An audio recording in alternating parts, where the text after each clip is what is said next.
예쁜 여자가 결혼을 하게 되면 사람들은 그 남자 능력이 있다 이렇게 수군거립니다. 그런가 하면 민주적이고 겸손하게 생긴 여자가 잘생긴 남자와 결혼을 하게 되면 사람들은 뒤에서 그 여자 돈이 많은가 봐 이렇게 수군거린답니다. 그런가 하면 예쁜 여자와 잘생긴 남자가 결혼을 하게 되면 서로 조건이 맞은가 보지 또 이렇게 이야기한답니다. 그리고 못생긴 남자와 못생긴 여자가 결혼을 하게 되면 비로소 사람들은 말하기를 서로 사랑하는가 봐 이렇게 말한다고 합니다. 이처럼 사랑이 참 귀하고 힘든 세상이 오늘이 아닌가. 이런 세상 속에서 인물, 조건, 능력을 넘어선 큰 사랑을 보기가 쉽지 않은 세상이 오늘이라고 보여집니다. 사람들은 너무나 다 그 사랑 그 자체가 조건적이고 그리고 개인적이고 그리고 계산적이고 물질적인 그러한 사랑을 하고 있단 말이에요. 그런 가운데서도 예수 그리스도는 오늘 본문에 보니까 차별이 없이 모든 사람을 향해서 두 팔을 벌리고 뭐라고 말합니까? 수고하고 무거운 짐진 자들아 다 내게로 오라고 초청을 하셨습니다. 남녀노소 빈부귀천 혈통이나 국경에 상관없이 모두를 다 환영하신다는 거예요. 피부색이 검어도 환영을 합니다. 그러기에 우리는 예수 그리스도를 멀리해서는 아니 됩니다. 예수 그리스도를 멀리하고서는 어느 누구도 어느 곳에도 행복은 없습니다. 그런가 하면 예수님을 가까이 하고는 어느 누구도 불행해질 수가 없습니다. 그 이유는 행복과 불행이 예수 그리스도에게 달려있기 때문에 그렇습니다.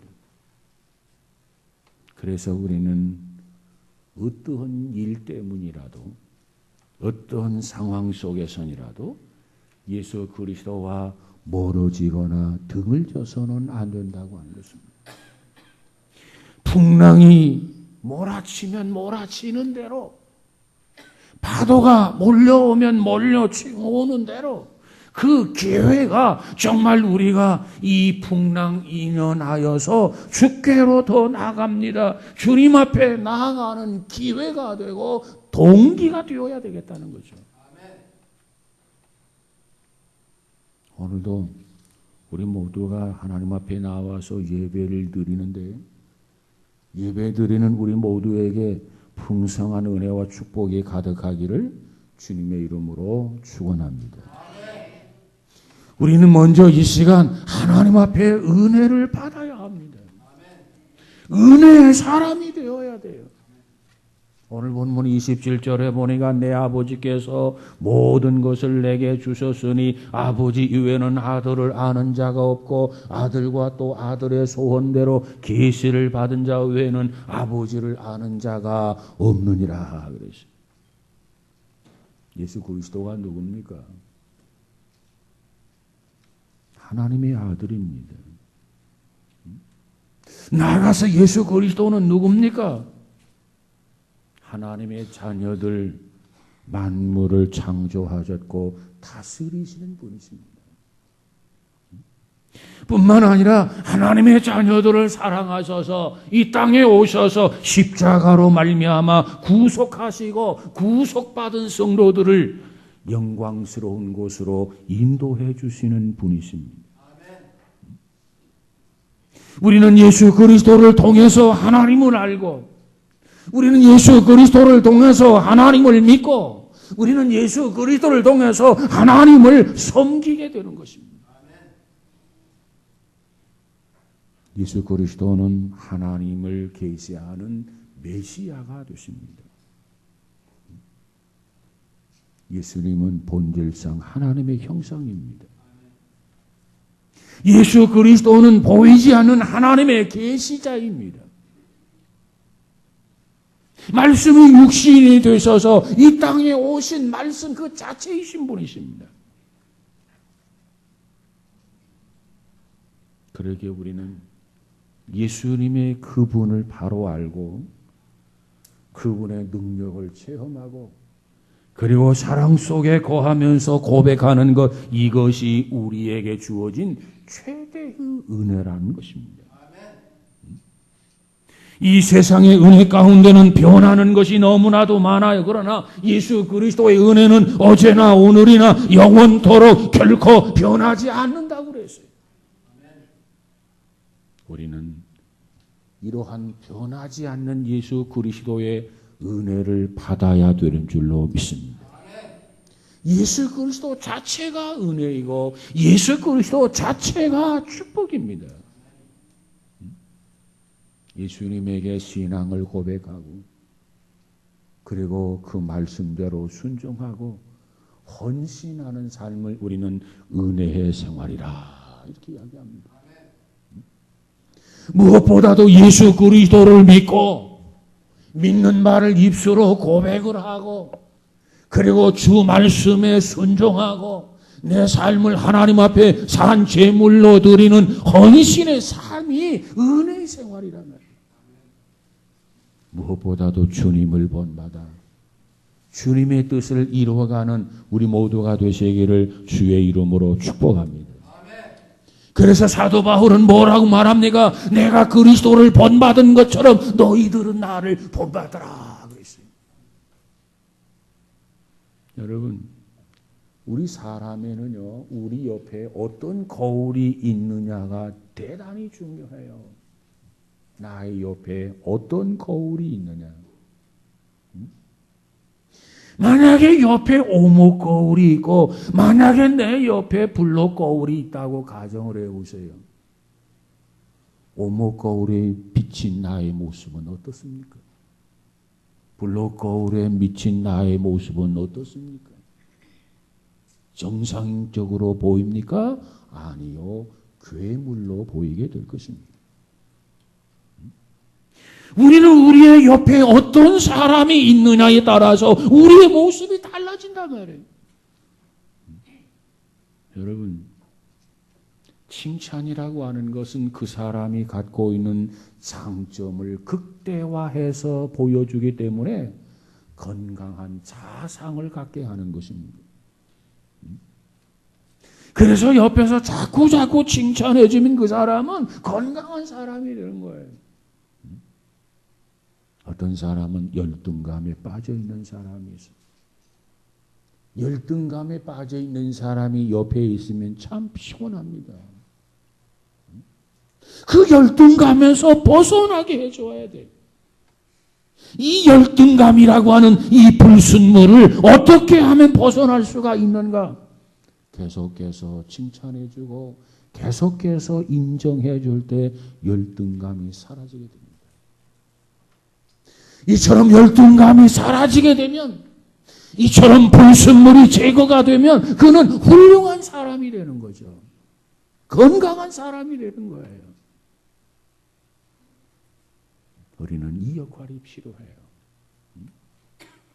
1950년대 미국의 위스콘신 대학에서 우수한 문학 지망생들이 모여서 모임을 만들었다고 합니다. 그래서 그들은 정기적으로 모여서 각자가 쓴 소설을 내어놓고 시를 내어놓고 그 시와 소설에 나타난 결점들, 그것을 가차없이 서로 비평하기로 했습니다.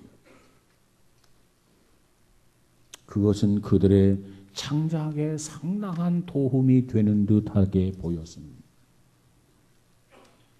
한편 여학생들이 중심이 된 또 다른 모임이 있었습니다. 그 모임에서는 서로 혹평은 일절 피하고 좋은 부분만 거론하면서 칭찬하기로 했습니다. 그리고 세월이 10년이 흘렀습니다. 그 여학생들 중에 대부분은 훌륭한 작가로 등단을 했다는 겁니다. 그런데 그토록 유망했던 남학생들 중에는 아쉽게도 단 한 명도 작가로 등단하지 못했다는 거예요. 여러분, 우리 사람은 누구나 동일합니다만은 보통 95%의 좋은 점을 가지고 있고 5%의 좋지 않은 점을 갖고 있다라고 하는 겁니다. 100% 좋은 사람은 아무도 없어요. 완벽한 사람은 아무도 없어요. 저 사람이 완벽한 것처럼 보이지만 그 사람에게 좋은 점은 95%요. 좋지 못한 점은 누구든지 5%는 가지고 있다는 거예요. 그러게 우리는 95%를 보면서 사느냐, 5%를 보면서 사느냐. 우리 중에 어떤 사람은 95%를 보면서 사는 사람이 있고, 그 다음에 우리 중에 어떤 사람은 그저 5%의 좋지 않은 점을 보면서 사는 사람이 있다고 하는 거예요.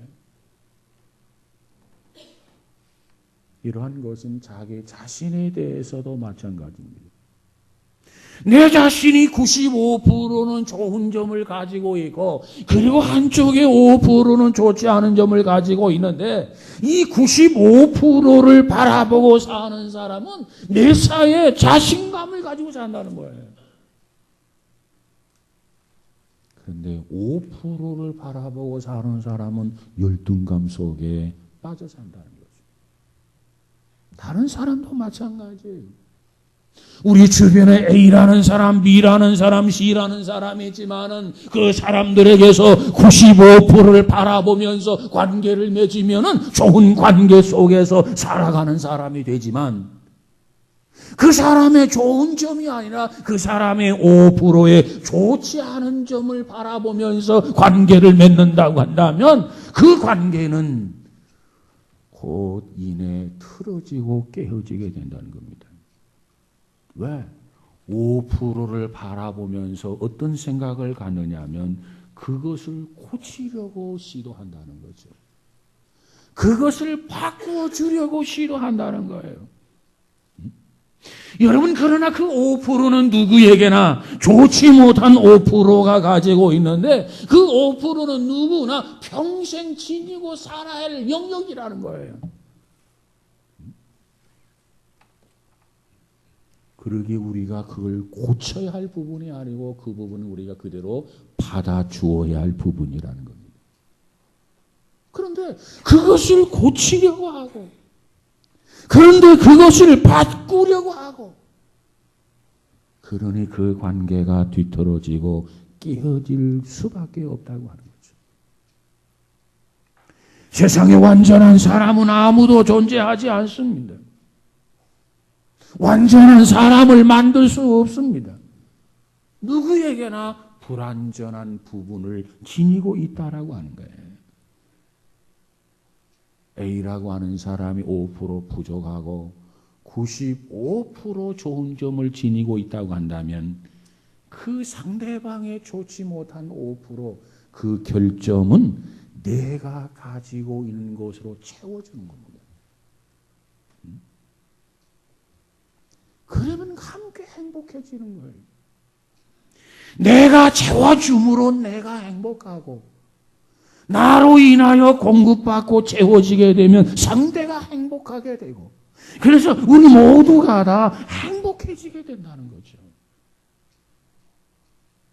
여러분, 우리는 주님의 은혜를 받아야 돼요. 그래서 주께로부터 나의 부족을 채워주고 만족해하는 그와 같은 은혜가 풍성해지기를 주의 이름으로 축복합니다. 내가 이처럼 은혜를 받으면은 내 자신이 내가 보기에도 달라져 보여요. 95%의 관심을 갖는 게 아니라 95%의 관심을 갖는다 말이에요. 이것이 나의 눈에 달라지게 보여. 왜? 그 사람이 가지고 있는 5%의 관심을 갖는 게 아니라 그 사람에게 있어서 95%의 관심을 갖는단 말이에요. 상대방의 좋은 점을 보고 상대방을 칭찬하고 상대방을 위로하고 상대방을 격려하고 그러니 열등감이 사라지게 되고 그 성품이 온유하고 겸손하게 변화되게 된다는 것입니다. 이처럼 은혜를 받아서 내가 달라지고 이웃이 달라지게 되면 교회와도 기쁨이 가득하고 하나님 앞에 받은 직분이 얼마나 소중한가 그 가치를 알게 되는 것입니다.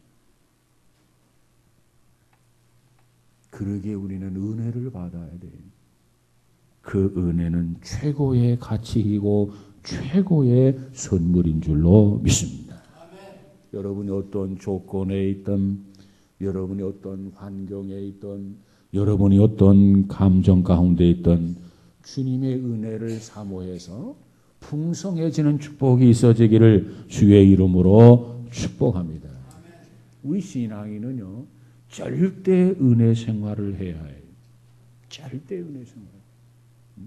절대 은혜 생활을 하려면 어찌해야 되는가? 예배를 드리면서 예배를 통해서 승리하게 되면 신앙에서도 승리하게 되고 생활에서도 승리하게 됩니다. 그런데 하나님 앞에 드리는 예배에서 실패자가 되면 신앙에서도 실패자가 되고 생활에서도 실패자가 됩니다. 예배에서 성공자가 되려면 어찌해야 되는가? 교회에 나올 때마다 하나님의 이 은혜를 사모하고 예배를 드릴 때마다 하나님의 은혜를 받아야 예배의 성공자가 되고 예배의 성공자가 될 때 신앙의 성공자가 되고 인생의 승리자가 된단 말이에요. 여러분 예배를 드릴 때마다 예배에 집중해서 예배를 드리고 이와 같은 은혜가 우리 모두에게 있어지기를 주의 이름으로 축복합니다. 그래서 우리는 모두가 다 은혜의 선순환의 역사가 있어야 되겠어요. 과거 받은 바 은혜로 끝이 나는 것이 아니라 그걸 가지고 우려서 생활하는 게 아니라 그날 주시는 하나님의 은혜 정말 매일매일 감사하고 매일매일 기쁘고 매일매일 감격이 살아나는 그러한 은혜가 풍성해지기를 주의 이름으로 축원합니다. 그 다음 두 번째로 쉼을 얻어야 합니다. 하나님의 은혜 가운데 쉼이 필요하단 말이에요. 오늘 본문 28절에 수고하고 무거운 짐진 자들아 다 내게로 오라 내가 너희를 쉬게 하리라. 우리는 너무나도 많은 일을 해서 피곤하고 지친 상태에 있습니다. 거기다가 죄 때문에 염려하고 걱정하고 근심하고 율법, 유전의 죄 이런 것들을 잔뜩 짊어지고 비틀비틀하는 모습이 수고하고 무거운 짐진 자의 모습이에요. 주님께서 지켜보고 있으면서 마음에 불안하단 말이에요. 저러다가 넘어지지. 저러다가 깨어지지. 그래서 주님은 두 팔을 벌리고 뭐라고 말합니까? 얘들아 수고하고 무거운 짐진 자들아 그 모든 짐을 다 가지고 내게로 와라. 내가 그것을 맡아주마. 내가 그것을 해결해주마.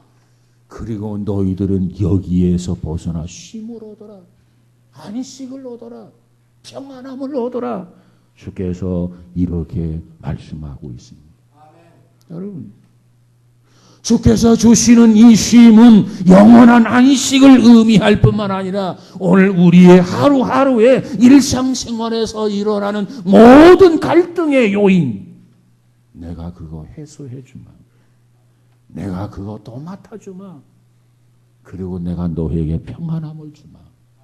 내가 너에게 안심시켜 주마. 이렇게 말씀을 합니다. 우리는 이 음성을 들었다고 한다면 이제 우리는 모든 것을 몽땅 다 짊어지고 주님 앞에 가서 다 내려놓는 그러한 결단이 있어야 될 줄로 믿습니다. 그러면 주님이 책임지고 우리에게 쉼을 주신단 말이에요. 주님이 책임을 지시고 우리에게 안식을 주신단 말이에요. 주님이 책임지시고 우리에게 평안함을 주신단 말이에요. 여러분 이 쉼은 그리스도가 아니면 어디에서도 얻을 수 없는 쉼이에요. 그리스도가 아니면 어디에서도 얻을 수 없는 안식이에요. 그리스도가 아니면 어떤 곳에서도 경험하거나 체험할 수 없는 참 평안함이에요. 주님만이 가지고 있는 안식, 주님만이 가지고 있는 절대적인 쉼, 주님만이 가지고 있는 안식, 평안, 이것을 주께서 우리에게 주심하고 약속해 줍니다. 주님은 우리에게 뭐라고 말합니까? 내가 주는 평안은 세상이 주는 평안과 다르다는 거예요. 오늘 여러분이 진정으로 여러분이 가지고 있는 무거운 짐을 지고 주님 앞에 나아가 내려놓음으로 그 어디에서 경험하지 못했던 진정한 쉼, 진정한 안식, 진정한 평안을 경험하기를 주의 이름으로 축복합니다. 우리에게 크고 작은 문제가 있죠. 어떤 사람은 그것 때문에 피말리는 고통을 겪는 사람도 있어요. 이처럼 큰 문제로부터 작은 문제까지 다 맡기면 주께서 친히 권고하시리라. 완벽하게 해결해 주신다는 겁니다. 여러분, 이 믿음을 가지시기를 주의 이름으로 축복합니다. 우리의 힘으로 이 부분을 해결할 수 없어요. 우리는 그런 능력조차도 없어요. 예수 그리스도 외에는 누구도 그 무엇도 이 쉼을 줄 수가 없어요. 오직 예수만이 가능해요. 성자 어거스틴이 어느 날 이 부분을 경험을 하고 고백을 합니다. 뭐라고 고백을 합니까? 참된 안식과 쉼은 그리스도 안에 있을 때만이 가능합니다. 라는 말을 썼어요. 참된 안식과 쉼은 그리스도 안에 있을 때만이 가능합니다. 그래서 그때 감사하게 되고, 그때 찬양하게 되고, 그때 기쁨이 샘솟듯 솟아나게 되고, 여러분, 그리스도 안에서 이 모든 것을 경험하는 우리 모두가 되시기를 주의 이름으로 축복합니다. 한 회사에서 사원이 결제판을 들고 사장실에 노크를 하고 들어갔어요. 그리고 결제판 결제해 주십시오. 사장이 지나가는 말로 건성으로 그 사원에게 물어서 그래 요즘은 어떤가? 그랬더니 그 사원이 사장한테 이렇게 대답합니다. 살아오면서 오늘이 가장 행복한 날입니다. 그냥 건성으로 요즘 어떻게 지내는가? 살아오면서 오늘이 가장 행복한 날입니다. 결제를 하렸던 사장이 눈을 들고 이렇게 쳐다봅니다. 적지 않게 놀랐어요. 살아오면서 오늘이 가장 행복한 날입니다. 그래서 사장이 그 사원에게 이렇게 말해요. 그래, 오늘이 가장 행복한 날이라고? 의아하다는 듯이 반문했습니다. 그랬더니 그 사원이 예, 조금도 망설이거나 지체하지 아니하고 씩씩하게 예, 오늘이 가장 행복한 날입니다. 사장이 사원에게 다시 질문을 했어요. 자네 올해 나이가 몇인가? 예, 58입니다. 사장은 책상 위에서 놓인 종이에 무엇인가 썼습니다. 계산을 했습니다. 그러니까 자네는 해마다 365일을 살아왔네. 시장은 계산을 마치더니 이렇게 말합니다. 자네가 벌써 21,170일을 살았군. 그런데 지금 여기 있어서 오늘이 살아오면서 가장 행복한 날이라고 말하는 것인가? 아니, 지난 21,170일을 살았는데 오늘이 그 중에서 가장 행복한 날이라고 말하는 것인가? 사장은 더욱 힘주어서 말했어요. 그 사원이 사장의 말을 듣고 당당하게 예, 오늘이 가장 행복한 날입니다. 그것을 사장은 믿어주지 않는 눈치였지만 이 사원은 당당하게 내가 내 자신이 그렇게 믿는 게 중요하지 뭐 하면서 이렇게 당당하게 예, 오늘이 가장 행복한 날입니다. 사상이 아무래도 이해가 안 돼요. 그러면 자네는 오늘이 가장 행복한 날이라고 말하는데, 그러면 자네는 결혼하던 날은 어떠했는가? 설마 오늘보다 행복하지 않았다는 것은 아니겠지? 사원이 말합니다. 담담한 표정으로 대답합니다. 지금까지도 그러했고 앞으로도 영원히 결혼하던 그날을 잊을 수 없을 것입니다. 기억할 것입니다. 아내는 그날 따라 많은 눈물을 흘렸고 그 이유는 부모님의 반대를 무릅쓰고 한 결혼이었거든요. 내가 어떻게 결혼한 그날을 잊을 수가 있겠습니까? 그러면서 이 사원이 또 이야기합니다. 첫 아이가 태어나는 순간도 기억하고 있습니다. 잊을 수가 없습니다. 그 말을 듣던 사장이 그래 그것 보라고 결혼이나 첫 아이 출산 때만큼 행복한 날이 어디 있나? 사장은 이렇게 얘기해요. 그때 사원은 조금도 지지 않고 거기에 응수했습니다. 그렇습니다. 그 외에도 수많은 아름다운 날들을 기억합니다. 잊을 수 없죠. 분명히 그런 날들도 무척이나 내가 행복했습니다. 하지만 오늘처럼 좋은 날은 없었습니다. 그 어떠한 날들도 단지 두 번째 행복한 날들일 뿐입니다. 오늘이 가장 행복한 날이라는 거예요. 지난 과거 속에서 그 어떠한 날들도 두 번째로 행복한 날들 뿐이라는 거예요. 가장 행복한 날은 오늘 이 시간이라는 거예요. 그런데도 사장은 이해를 못해요. 사원은 사장을 향해서 이렇게 말합니다. 지난 행복했던 그 하루하루가 모두 모여서 오늘을 만들었기 때문입니다. 그런 말을 합니다. 그때서야 사장이 무슨 말인가 이해가 됩니다. 그래, 그렇구만. 정말 오늘이 가장 행복한 날이구먼. 그제야 사장의 고개를 끄덕였습니다. 그리고 한 가지 전달을 합니다.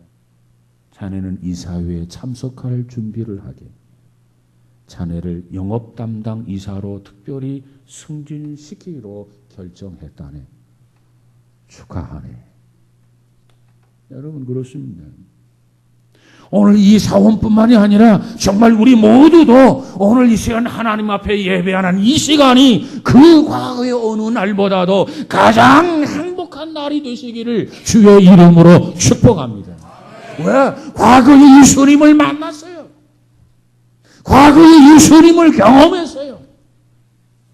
그걸 바탕으로 예배를 드리고 그걸 바탕으로 기도를 하고 그걸 바탕으로 찬양을 하고 오늘 또 하나님 앞에 영광을 돌리기 때문에 오늘이야말로 가장 행복한 날입니다. 이 고백이 여러분에게도 있어지기를 주의 이름으로 축복합니다. 그런 사람에게 주님은 참된 안식을 주실 것이고 주님은 이전에 경험하지 못했던 쉼을 주실 것이고 세상의 그 어디에서도 얻을 수 없는 참된 평안을 주께서 우리에게 주실 것입니다. 이와 같은 은혜가 날마다 때마다 있어지기를 주의 이름으로 축복합니다. 세 번째로 예수님을 배워야 합니다. 오늘 본문 29절 30절에 보니까 나는 마음이 온유하고 겸손하니 나의 멍에를 메고 내게 배우라. 그러면 너희 마음이 쉼을 얻으리니 이는 내 멍에는 쉽고 내 짐은 가벼움이라 하시니라. 마태는 이사야의 예언을 통해서 메시아를 두 가지로 표현을 해줍니다. 하나는 겸손하게 고난받는 종이라고 표현을 했고 그 다음 두 번째로 그 메시아는 온유한 인격자라고 하는 것입니다. 여기서 온유하고 겸손하다라고 하는 말은 그저 화를 내지 않는 그저 순전하다, 온순하다라고 하는 뜻도 있지만 그저 종으로서 타인을 섬기고 고난을 통해서 타인의 아픔을 안다라고 하는 의미가 포함되어 있습니다. 멍에, 이 멍에는 누가 매는 겁니까? 짐승들이 매는 겁니다. 이 짐승들이 뭐 할 때 멍에를 매는 겁니까? 무거운 짐을 지게 할 때, 밭을 갈게 하고 논을 갈게 할 때 멍에를 씌워서 일을 시키는 거예요. 그런데 우리나라는 소에게 멍에를 씌우게 되는데 한 마리에다가 멍에를 씌웁니다. 그러나 팔레스타인은, 그 지역은 멍에는 혼자 매는 게 아니고 멍에는 짝이 되어서 짝수로 매는 거예요. 그러니까 혼자 매는 게 아니고 둘이 매는 거예요. 짐승의 경우 암소, 소 두 마리에다 멍에를 지우게 합니다. 같이. 그래서 어떤 면에서는 연약한 소가 있을 수 있겠죠. 그러나 힘 있는 소가 있기 때문에 능히 그 일을 감당하는 거예요. 그런 모습을 보면서 예수님께서 뭐라고 말씀하십니까? 나의 멍에를 메고 내게 배우라는 거예요. 나와 함께 같이 멍에를 같이 매자는 거예요. 너가 감당할 수 없는 건 내가 감당해 주겠다는 거예요. 같이 고난을 겪어보자는 거예요. 같이 멍에를 메고 나를 배우라는 겁니다. 여러분, 우리가 참 주가 되시는 예수님에게 굴복할 때 그분의 멍에를 우리가 맬 수 있습니다. 그분의 멍에를 매면 이제부터 예수님과 이제는 보조를 같이 맞춰야 돼요. 예수님께서 인도하는 대로 같이 따라가야 돼요. 예수님께서 말씀하는 대로 이제는 순종해야 돼요. 왜? 같이 멍에를 맸기 때문에. 예수님은 좌측으로 가자 하는데 같이 멍에를 맸는데 나는 우측으로 간다? 이거 안 돼요.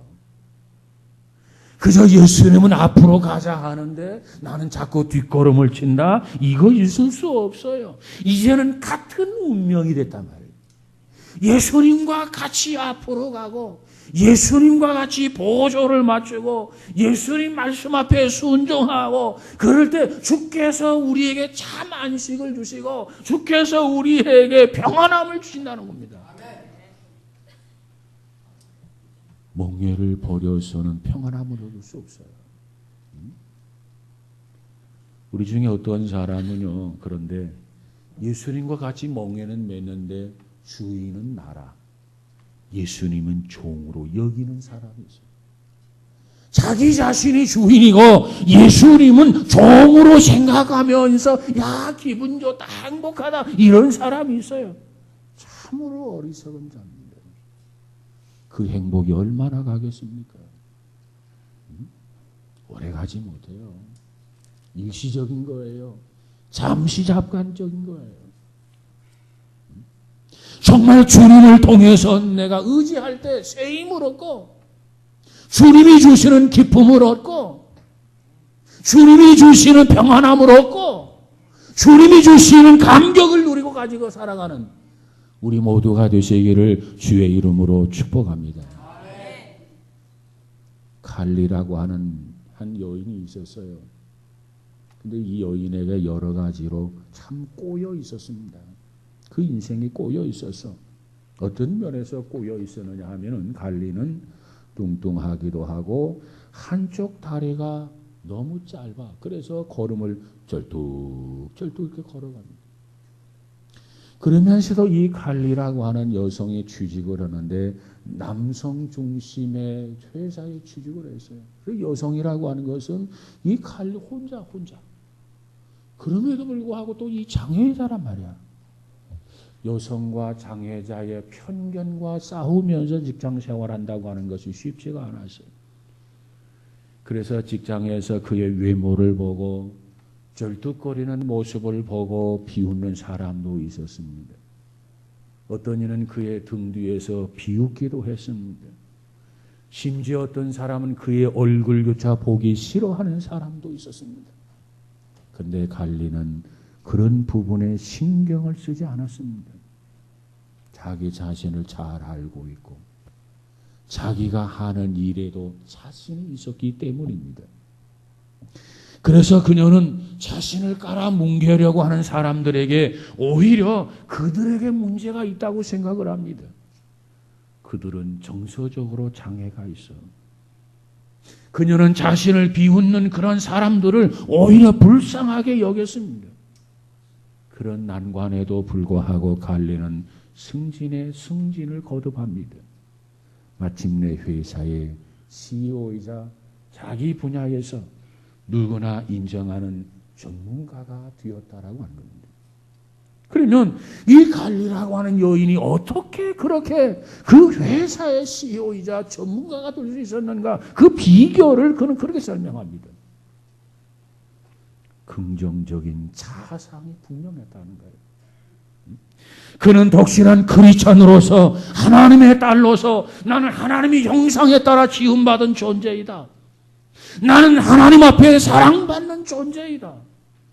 그걸 그는 굳게 믿고 확신했다는 거예요. 남에게 인정받으려고 하지 않고 상사나 동료들에게 칭찬과 위언받으려고 하지 아니하고 그저 남이 어떻든 그저 밝고 그저 친절하고 그저 내 할 일을 감당하면 하나님이 기뻐하실 것이다. 그러면서 그는 늘 입가에 미소를 지으면서 직장생활을 했다는 거예요. 그런 모습을 보면서 의아해하고 고개를 젓는 사람도 있었지만 결코 아랑곳하지 않았다는 거예요. 순간순간 하나님 앞에 기도하면서 살았더니 하나님께 오늘날 나에게 이러한 나를 축복해 주시더라. 그것이 그 갈리의 고백입니다. 여러분, 우리는 어떻습니까? 너무나도 세속적이지는 않습니까? 신앙인으로서 한번 자기의 위치를 점검해 보시기를 바랍니다. 지나치게 인간 의존적인 삶을 살고 있지는 않습니까? 하나님을 바라보고 하나님을 의지해야 되는데 하나님에게서 시선이 어느 곳으로 향해 있습니까? 자기를 한번 진단해 보시기 바랍니다. 성경은 나와 같이 멍에를 배우자는 거예요. 멍에를 치자는 거예요. 그리고 나의 멍에를 치고 나를 배우라는 거예요. 여러분, 세상의 것은 순간순간 변하는 것들입니다. 그 변하는 것들을 영원한 것으로 착각하고는 있지 않은지 모르겠어요. 예수님처럼 온유하고 예수님처럼 겸손하게 정말 배우기에 더더욱 힘쓰는 우리 모두가 되시기를 주의 이름으로 축복합니다. 예수님과 함께 멍에를 메고 주님처럼 땀을 흘리고 주님처럼 수고도 하고 주님처럼 겸손해지기도 하고 주님처럼 더 온유해지기도 하고 이것이 우리 모두가 축복받는 통로요 비결인 줄로 믿습니다. 사랑하는 여러분, 세상은 혼란하지만 그런 가운데서도 정신을 바짝 차리고 하나님의 은혜 가운데 사시기를 바랍니다. 그리고 참된 쉼과 안식 속에 살아갈 수 있기를 주의 이름으로 축복합니다. 예수님에게서 떠나지 말고 예수님에게서 등지지 말고 예수님께서 눈을 돌리지 말고 예수님을 바라보면서 예수님을 철저하게 배워서 배우는 대로 순종해서 그리고 하나님 앞에 헌신해서 참으로 행복하고 참으로 축복받는 우리 모두가 다 되시기를 주의 이름으로 축원합니다. 기도합시다. 거룩하신 하나님, 세상이 너무 지쳐 있습니다. 비틀비틀거립니다. 넘어질 것 같습니다. 우리의 모습을 보신 주님, 수고하고 무거운 짐진 자들아 다 내게로 오라. 내가 그 짐을 도맡아 주겠다. 해결해 주겠다. 쉼을 주겠다. 안식을 주겠다. 평안함을 주겠다. 이렇게 말씀하셨습니다. 주님 앞에 나아가서 이 풍성한 은혜 가운데 살아가는 귀한 성도들 되도록 축복하여 주옵소서. 특별히 쉼 속에서 정말 행복을 경험할 수 있는 귀한 성도들 되어지게 하옵소서. 주님과 더불어 멍에를 같이 메고 이제는 같은 운명 속에 살아갈 수 있는, 주님은 나를 위해서 죽으셨지만 나는 이제 주님을 위해서 죽겠노라고 하는 헌신적인 결단이 우리 모두에게 있어지게 하옵소서. 그래서 살아도 주를 위해서 살고 죽어도 주를 위해서 죽겠다라고 하는 이런 믿음의 고백이 있어지도록 축복해 주옵소서. 예수님 이름으로 기도하옵나이다. 아멘.